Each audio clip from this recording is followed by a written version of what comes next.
Стадион. Емисија за вашата вистина.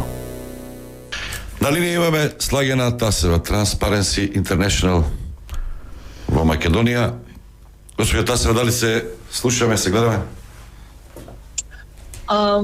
Се слушаме, јас не знам дали вие ме гледате, јас вас не ме гледам. Па добро е, битно е ние да ве гледаме вас. Добро, да, тогаш се гледаме. Вака сега да прашам. Давидковски професорот Борче вели вака: антикорупцијска си е ишка мувата. Не биле они се единствената светла точка, не биле они виновни за вака лошото, рекордно лошото место на Македонија на листата на Transparency International. Во времето кога беа Сладжана Тасева, кога беа Драган Малиновски, Вања Михајлова, Михајло Маневски, нема ни простории таму некаде во трговски центар беа, ништо нема, а работеа многу подобро. Се согласувате ли со тоа? Ова е три прашања се, ем ве фалиме, ем треба вие да ги критикувате се.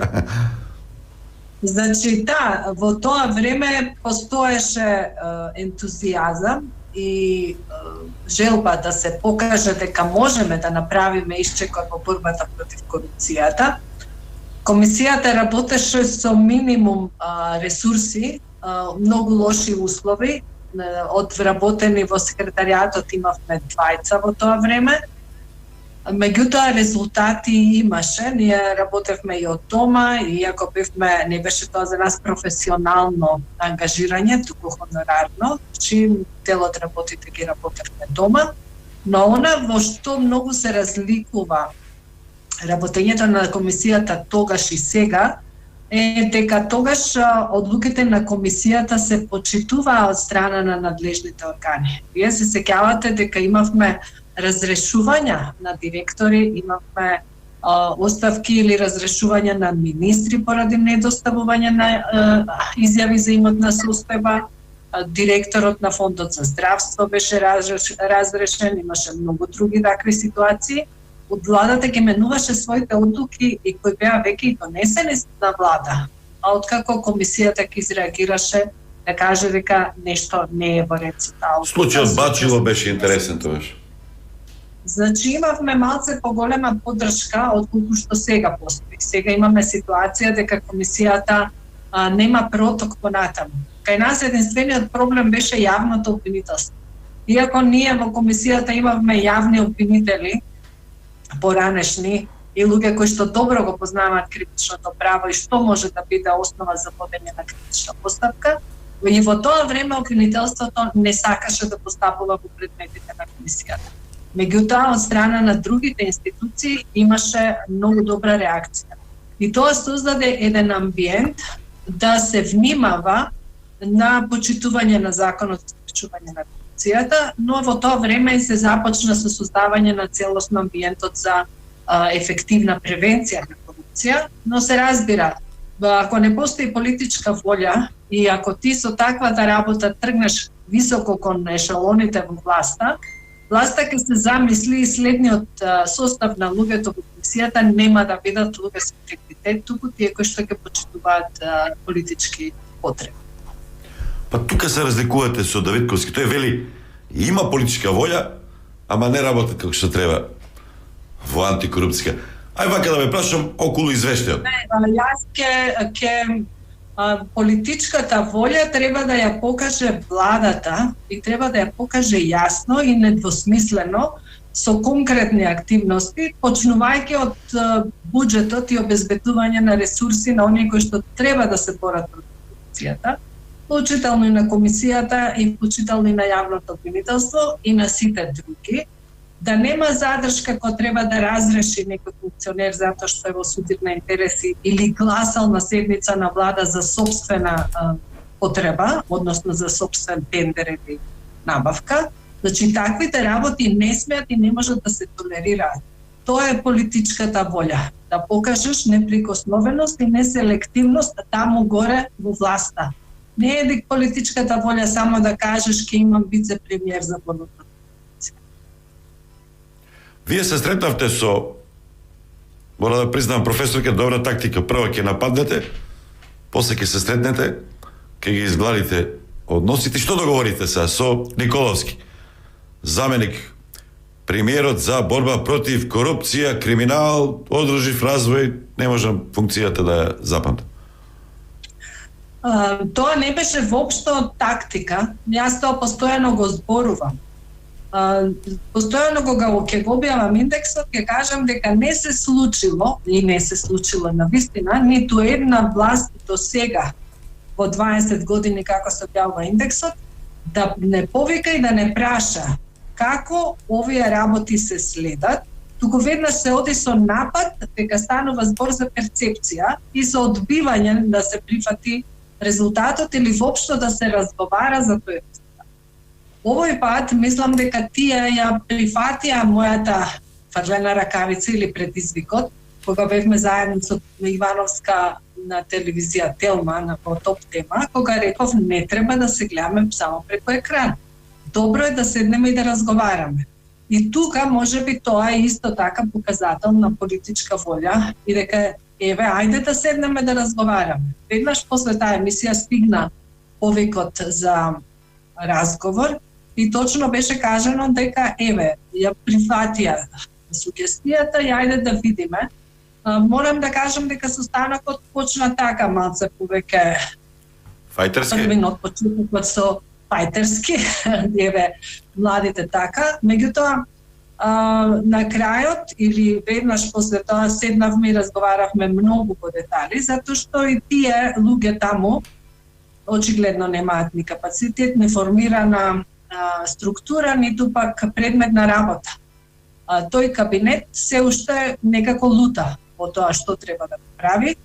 Ако постои некаква желба нешто да се прави, тогаш треба да се разговара. И на крајот доста долго разговаравме, цели 2 часа, за тоа што се представува можноста тие што можат да прават и што се од тоа може да придонесе во подобрување на борбата против корупцијата. Оти реално мора да разберат дека тие не се борат против корупцијата. Тие можат да помогнат во создавањето услови, затоа што таму седат во владата.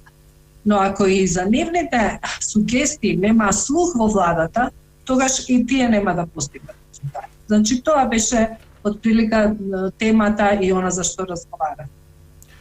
Професорке, да расчистиме една работа. Многу е чудно. Ви пратив еден текст од Хрватски индекс.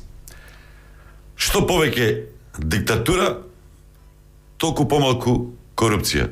Што повеќе демократија, испаѓа повеќе корупција. Хрватска на листата на Transparency е полошо рангирана од Руанда. Руанда 30 години има еден вид на режим на диктатура, имаше таму масакри меѓу себе, туците и хутите се колеа, се убива. Таа држава е понадежна од една Хрватска која што сепак демократски, па и економски е поразвиен. Второто прашање. Во извештаите на Европската комисија, антикорупцијска комисија фалат, поздравуваат начинот на избор, начинот на работа. Во извештајот на Transparency катастрофа. Таму се анкетирани бизнисмени, експерти, значи елитата што треба да разбира нешто, а не граѓаните. Ако беа граѓаните анкетирани, ќе беше уште полошо ова 111 место. Објаснете ми го вие чудни работи. Да, мислам дека и вие треба малце да седнете и да го разработите индексот и како се прави, за да можеме малце подобро да разговараме. Но прво, еве за Руанда. Значи, Руанда била некогаш тоа што сега вие ја опишувате. А во Руанда многу се сменети работите денеска. Сум учествувала на повеќе активности и настани во светот на кои што тие објаснувале како работат со своето население. Прво за внатре, за помирување помеѓу луѓето и за развој на економијата, која што е дефинитивно заснована на интегритет и етика. Имав една можност да имам информации директно од Руанда, затоа што мојата добра пријателка која што беше овде амбасадор на Холандија, Фредерика Деман, беше амбасадор на Холандија во Руанда до пред неколку месеци. И многу разговаравме за тоа, таа доаѓаше и овде во Охрид кај мене. Што е тоа што таму носи напредок? Таму носи напредок отвореноста и разговорот. Меѓусебна комуникација и на локално ниво, некој од вашите соговорници претходно зборуваше за состојбите во локалната самоуправа или на локално ниво. Значи, многу се работи со граѓаните за да тие ги поведат процесите напред. Ние овде се уште имаме елитистичко однесување од властите и однесување кое што не овозможува подеднакви можности за сите, што е на крајот многу лошо затоа што не можеш ти тогаш да создаваш поднеднаков развој и потреба и желба некој да работи да се оди напред. Повеќе има создаваш амбиент за бегање од оваа држава. И во однос на индексот, или како вие го поврзавте со работењето на антикорупцијската комисија, јас воопшто не ги поврзувам, затоа што работењето на антикорупцијската комисија ќе се одрази и ќе се види на индексот, и индексот ќе се подобри тогаш кога ќе има резултати од нивното работење, во смисла кога владата и другите ќе ги спроведуваат нивните одлуки. Тогаш ќе се види дека се работи системски, дека нешто се случува. Исто така и тие имаат дебата и со јавното обвинителство. Зошто не се постапува по нивните иницијативи? Ама, значи, мораме да обезбедиме дека таа институција ќе биде почитувана од страна на другите, кои што треба понатаму да ги преземаат мерките, затоа што тие се само превентивна институција, независни се, и делуваат само во областа на превенцијата. Ние во периодот кога се формираше првпат комисијата забележавме подобрување на резултатот на индексот, тогаш во 93-4, но тоа беше токму затоа што, како што објасни пред малку, имаше почет и се спроведува одлуките на комисијата и тоа се пресликуваше и во работењето на бизнисот, се пресликуваше и во сферата на вработувањата, и во сите други сфери каде што има појава на коруптивни односи. Јасно ли е на власта заради што толку отидовме рекордно горе во негативна смисла на таа листа? Вие изјавивте во едно интервју, Заев во многу работи наликува, па дури го имитира Груевски. Вие бевте еден од најжестоките борци во времето на Груевизмот, против Груевизмот. Лично да ја прашам, тогаш Македонија беше помалку корумпирана од сега? Значи, не ви го омаловажувам извештајот. Се обидуваме да ги разјасниме овие работи кои што за власта се чудни. Значи, се чудни. Дури јас не сум ни зачудена, ни изненадена. Затоа што оваа власт не направи исчекор во промена на состојбите во владењето на правото и работењето на судовите. Исто така не направи исчекор во создавање на подеднакви услови за развој на економијата и тука имаме многу ниски индикатори и од страна на бизнисот. Дури бизнисмените не прогласија за хибридна држава во едно истражување објавено од Тенденција. Значи, истражувањата, индексот се формира од тие истражувања, какви што се објавени деновите и подоцна после индексот.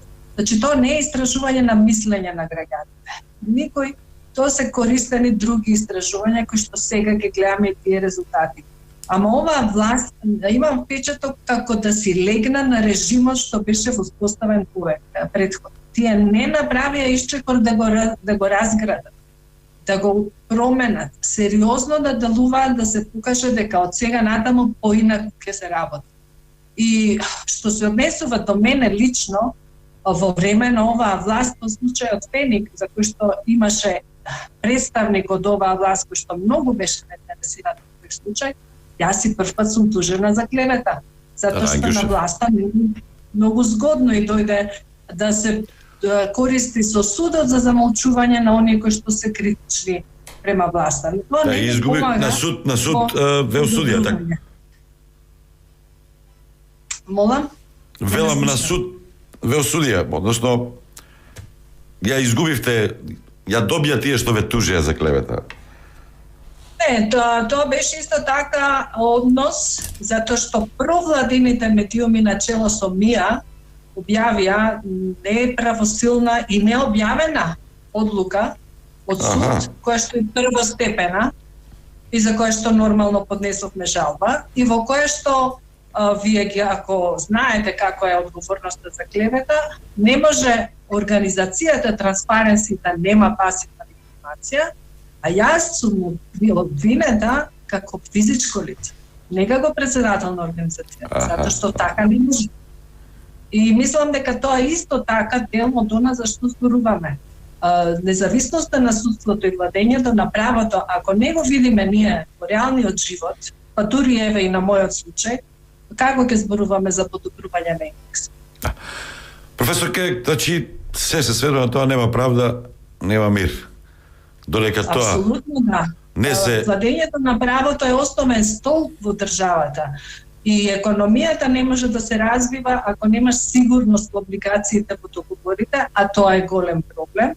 Ниту пак човековите права се загарантирани ако судот не ги гарантира, или пак било што, вработувањата било која сфера не е загарантирана ако столбот правосудство на вас ви е дерогиран или, не знам, со голем канцер.